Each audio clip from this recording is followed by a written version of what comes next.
hasta el momento.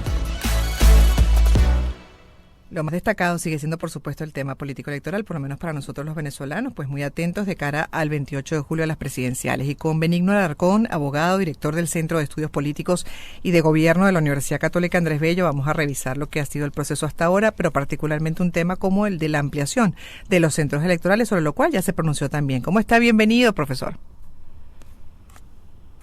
¿Me escucha?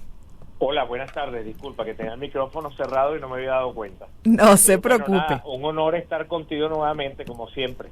El honor nuestro, y para hablar en este caso de la ampliación de los centros electorales, ¿no? Bueno, ya especialistas en estos temas han hecho observaciones a diferentes partes del proceso. El caso del registro, lamentable que tanta gente que está afuera, que con intención, además con el deseo de participar en las presidenciales y que lamentablemente no pudieron actualizar los datos en el registro, en aquellos lugares donde sí se podía y por circunstancias que cuesta entender, ¿no? O sea, dentro de lo que sabemos y la dinámica que tenemos, igual increíble que esas cosas se puedan presentar en países, por ejemplo, como España, donde sí era factible actualizar los datos o registrarse por primera vez.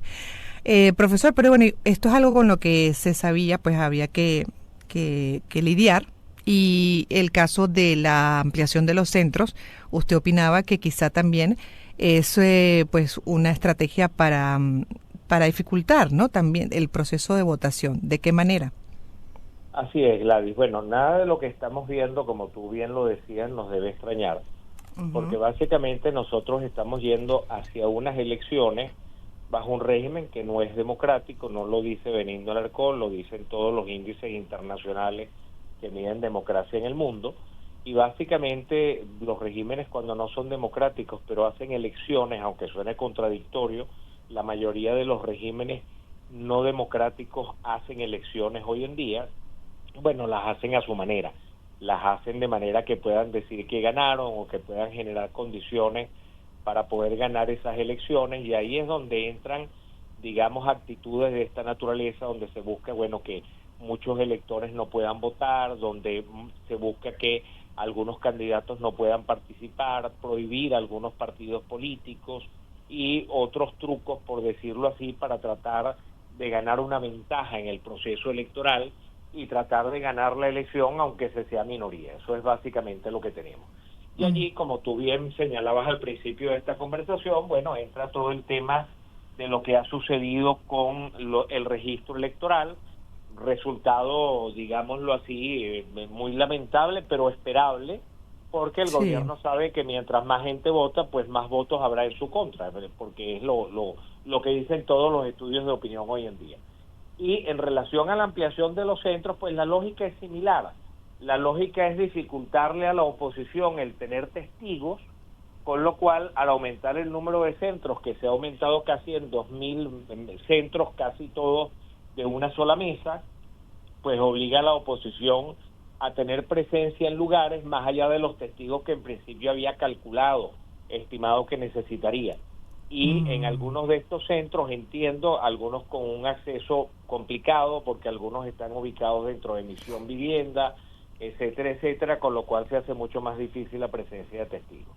Ahora, hay que recordar, para que esto no nos descorazone, es que en una elección nacional hacer que este tipo de cosas funcione y tenga se transformen en un resultado en contra siempre es más difícil, sobre todo cuando hay diferencias tan amplias entre la intención de voto por la oposición y la intención de voto por el gobierno, donde hoy la intención de voto por la oposición prácticamente triplica a la intención de voto por el gobierno. Entonces allí es muy difícil hacer que estos trucos, por decirlo así, puedan terminar revirtiendo un resultado electoral con una brecha tan amplia entre la votación de gobierno y oposición. Además, lo otro, ¿no? Lo que está a la vista no necesita anteojos, y eso siento que puede ocurrir el 28 de julio. Tengo la percepción, y de acuerdo a, como bien dice usted, los estudios de opinión, hasta lo que uno percibe en las calles, en las conversaciones en general con extraños o con conocidos, es que ese día pareciera va a ser jubiloso, de mucha gente en la calle manifestando su deseo de cambio, de participar y votar, obviamente, por un proceso de cambio y de mejora para el país. Entonces, eso, pues lo he hasta planteado en mis editoriales, es muy difícil de disimular, de torcer. No sé cómo lo ve usted, profesor, pero es muy difícil y contraproducente, incluso con unas consecuencias terribles si se tuerce esa voluntad que siento yo se va a expresar. Completamente de acuerdo contigo, Gladys. Además, fíjate, esta ampliación de centros, al final del día, es menos del 5% de los centros de votación. Cuando tú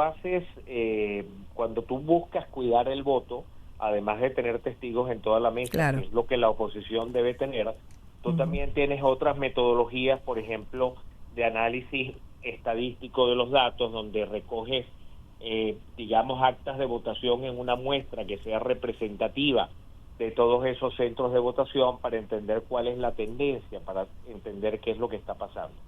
Y es, digamos, estadísticamente imposible que este 5% de centros adicionales se comporten de manera totalmente opuesta al otro 95%. Entonces, al final del día, cuando haya una muestra, aunque no tengamos, digamos, las pruebas del 100% de los centros, cuando tú tienes una muestra representativa del país, tú al final del día puedes saber y puedes proyectar con bastante exactitud el resultado de la elección, con un margen de error muy bajo, con un margen de error que puede estar en el orden del 2,5, 3%, lo cual hace, con brechas tan grandes como decíamos al principio, hace muy difícil hacer un fraude que sea convincente.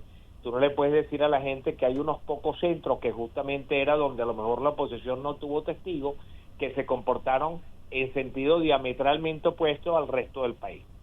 Eso no existe y no es. Entonces creo que al final del día, sin quitar la responsabilidad que tienen los partidos de oposición de tener testigos en cada una de las mesas, la realidad del asunto es que esas mesas adicionales no van a hacer una diferencia. Claro, pero además ahí ya para terminar se nos acabó el tiempo, profesor, pero sí me gustaría que también subrayara ese mensaje importante que no solamente los partidos, ¿no? Los partidos haciendo un gran esfuerzo, se están organizando, creando la red, pero también están nosotros como ciudadanos corresponsables que podemos también poner a la orden, ¿no? Ese papel durante el 28 como testigos y colaboradores en el proceso, garantes. Yo te agradezco mucho que hayas dicho eso, porque ciertamente lo había pasado por alto y eso es importantísimo. Nosotros en varios de los estudios que nosotros hemos hecho en el Centro de Estudios Políticos, hemos visto cómo la gente se vuelve cada día más consciente de su rol en este proceso electoral y de su rol en un cambio político. Y mientras que en el pasado la gente decía, bueno, el cambio lo puede hacer, no sé, el gobierno de los Estados Unidos o el gobierno interino o los militares, hoy en día la gente dice el cambio lo podemos hacer nosotros y el nosotros nos incluye a todos, y es como la gente está respondiendo en un 60%. ¿Eso qué quiere decir? Bueno, que vamos a ver, como tú lo anunciabas, vamos a ver una enorme participación el 28 de julio, pero vamos a ver una participación que va más allá del acto de votar. Seguramente, como lo vimos en la primaria del 22 de octubre, vamos a ver a la gente metida en los centros, contando los votos, vamos a ver a la gente involucrada en todo el proceso, porque la gente ha tomado conciencia de que el cambio es responsabilidad propia y no de terceros. Y creo que ahí es donde nosotros, todos los venezolanos, tenemos un rol, y un rol que hace la diferencia entre tener resultados y no tenerlos. Protagónico. Gracias por haber estado con nosotros estos minutos. Igual seguiremos, por supuesto, en lo que resta de aquí al 28, analizando con usted y con otros especialistas. Benigno Larcón es abogado, director del Centro de Estudios Políticos y de Gobierno de la Universidad Católica Andrés Bello. Gracias, profesor. Feliz tarde para usted. Vamos a escuchar música. Sí.